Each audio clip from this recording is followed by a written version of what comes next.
what's up everybody? Welcome back to the channel, and in today's video we're going to be taking a look at my newest custom action figure. And if you've seen my short on this Mermaid Man custom I made, firstly thank you. And second, the figure that I just customized is the arch enemy of this figure right here, and it is Man. What is it, trusted sidekick? Man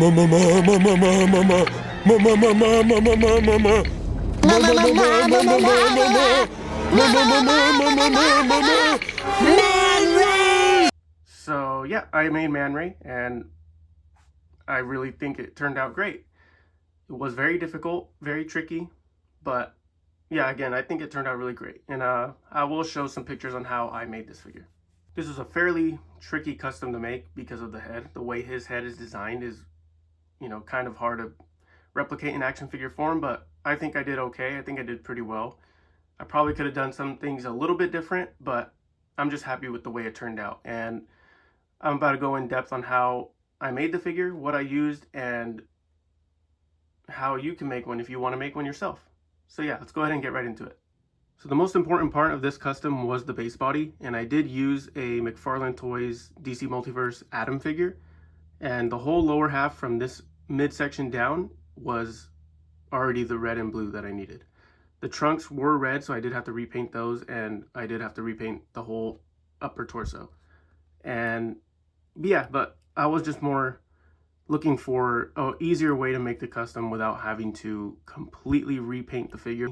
But yeah, I managed to find a pretty good base body for it, and it did turn out pretty well. I mean, the blues don't match, that's fine with me, neither does the red, but I'm just happy with having a Man Ray on my shelf. So for the head, I used tinfoil and this two-part epoxy called Milliput, and I've been using Milliput for a few years now, and I absolutely love that stuff.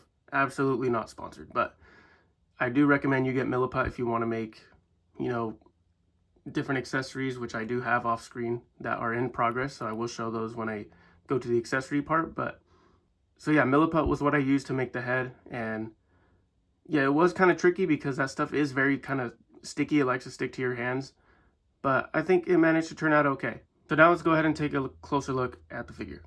So starting off with the head, this was very, very tricky to make because of the odd shape that it has in the show, and it was again very tricky to replicate with that two-part epoxy because it's not like a normal polymer clay or anything. Like, this stuff gets kind of stuck to your fingers, and it makes it kind of tricky to form the shape that you're trying to make. But yeah, it looks pretty good. I'm fairly happy with this.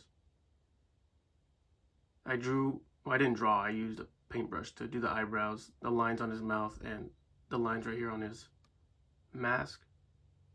Try to make it look like in the show because it has like these highlights right here and on the belt. Yeah, I think it came out fairly well. I did sculpt this little lock piece from the tickle belt that he had. As seen in episode 17! Yeah, and then the rest is just the Atom figure. But yeah, again, the reds don't match, the blues don't match, but again, I'm just very, very happy to have this guy on my shelf now. So let's go ahead and take a look at the accessories that I made for him. So for the accessories, I'm going to show off one that I made for Mermaid Man that I still haven't painted yet, but it is this right here. It is the Orb of Confusion, and again, this is that Milliput stuff. This is the color that it dries. It's a very nasty looking yellow, but yeah, this is the Milliput stuff, and I just stuck a piece of plastic in there to replicate the switch and a little base so it could stand. But yeah, this is for Mermaid Man, but that's one of the accessories I made. The other one is Man Ray's blaster. Needs to have a little bit of green here, some panel lining, and a little like triangle piece that sticks out. But yeah, this was actually an old Spider-Man leg that I used, so it actually turned out fairly well. And for the main accessory, I'm actually gonna have to take off Man Ray's hand, and I actually made his power glove that he used in the episode where SpongeBob and Patrick have to take care of the Merma lair for Mermaid Man and Barnacle Boy. And yeah, there's his power glove. This was also that Milliput stuff. I used some tinfoil, wrapped it around the hand, and I just laid that stuff on there. But yeah, that's his power glove that he used in that episode after they released him from the, what was it, mayonnaise? The mayonnaise that they kept him in, and he goes and grabs stuff off the wall. But yeah, there's his power glove, and that is I think this is an armored Batman hand from a Mafex figure, but yeah, it had no use in my collection, so it was used into a power glove for Man Ray. And I also used a different hand from the Atom to make his like laser shooting hand, because he does point and he shoots like a big laser. And I did also use that milliput stuff to put these little pads on it to try to replicate this glove a little bit. But yeah, that's so he can shoot his laser. And I am using this right here from, I think this is Flash Gordon or something, so he can shoot the laser. Oh, it's not gonna focus, but yeah. So yeah, so yeah, that's the main accessory for the Man Ray figure. And yeah, I think it did turn out fairly well. It is very basic, but it gets across. I mean, I think it looks kind of cool. But yeah, that is all the accessories that I made for Man Ray, and now we can go into articulation.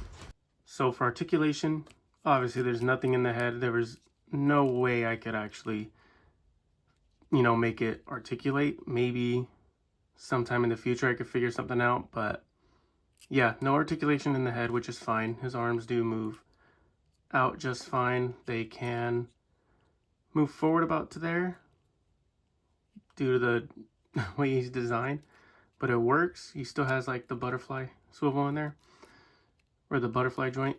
He does have bicep swivel. His double jointed elbows, which is good. Then he has ball jointed wrists, which is still fine. Ball jointed torso, everything still works. Legs work. Yeah, obviously McFarlane's notorious thigh swivel. Double knees, swivel at the ankles, move up, down, and toe joint. So yeah, he does pose like a McFarlane figure. As a McFarlane figure, you know, they are kind of clunky, but it still works. It's fine. I do wish, again, I wish I was able to do something with the head to make it swivel at least, or to move up and down, but I just couldn't figure out a way to do it. So he is just going to be constantly looking forward, so it does kind of limit his posability, but it's fine. And I do wish I was able to find a way to swap out his mouthpiece, because he does smile and stuff, but I'm happy with how this looks right here. Thank you guys so much for watching. I hope you enjoyed the video. I hope you enjoyed the custom. If you guys liked the video, I would appreciate you leave a like, comment, subscribe if you haven't already. I would appreciate if you guys could share the video and help me reach the action figure community. Yeah, I'll make more videos soon, and leave a comment. Let me know what figures you guys want me to review or customize. Thank you guys again. Peace.